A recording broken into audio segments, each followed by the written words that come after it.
On est en train de compter la faune de ce sol de jardin.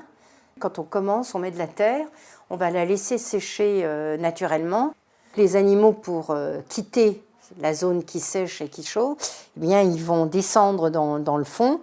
Et puis, comme leur tennoir est très glissant, ils sont piégés dans le petit pot. Cette mesure dure environ entre 10 et 15 jours.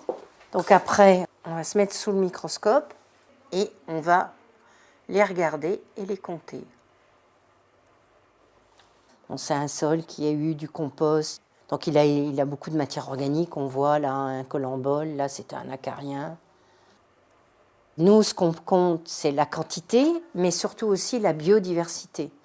Plus on aura de biodiversité, plus le sol aussi sera vivant. L'intérêt de cette faune, ça va être d'aérer les sols, de faire des galeries. Et grâce à cette aération, en fait, le sol va être oxygéné. On aura aussi des microbes et ces microbes vont permettre d'assimiler les éléments du sol à la plante et permettre de nourrir la plante. On estime qu'on connaît à peu près 10% de cette faune du sol. Ce n'est pas un milieu qui est très très étudié.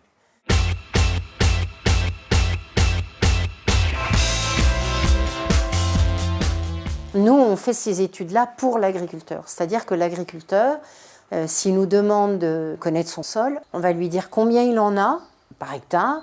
Nous allons sur le terrain avec l'agriculteur, on fait le profil et on regarde l'état de son sol. Ensuite, on rentre au laboratoire, on rapporte les différents horizons du sol, on les analyse et là, on va conseiller l'agriculteur. Disons qu'en fonction du niveau de dégradation du sol, on va lui apprendre des techniques qui remettent son sol debout. On a amené des engrais chimiques pour augmenter les rendements agricoles et ces engrais chimiques minéralisent la matière organique. Puis voilà ce que ça donne, c'est qu'on a des sols qui prennent en masse et qui du coup ne sont plus capables de nourrir correctement les plantes. Alors, comme dit Lydia, on rentre dans le cercle infernal, on apporte de plus en plus d'engrais pour récupérer cette mort des sols. Là, on va regarder ce sol qui, déjà rien qu'au niveau de l'aspect, n'a rien à voir avec les autres, est beaucoup plus compact et je pense qu'on n'aura rien dedans. On va attendre, mais on n'a pas de faune. Il n'y a rien. On a du mal à se dire que c'est un sol. Regardez, c'est lunaire, quoi.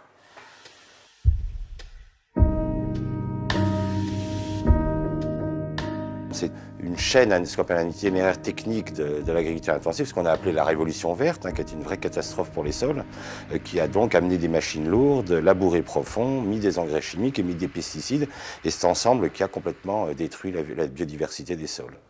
Quand le sol s'effondre, comme il est à la base de la pyramide alimentaire, c'est tous les oiseaux qui tombent, c'est tous les animaux qui vivaient de ça qui s'effondrent.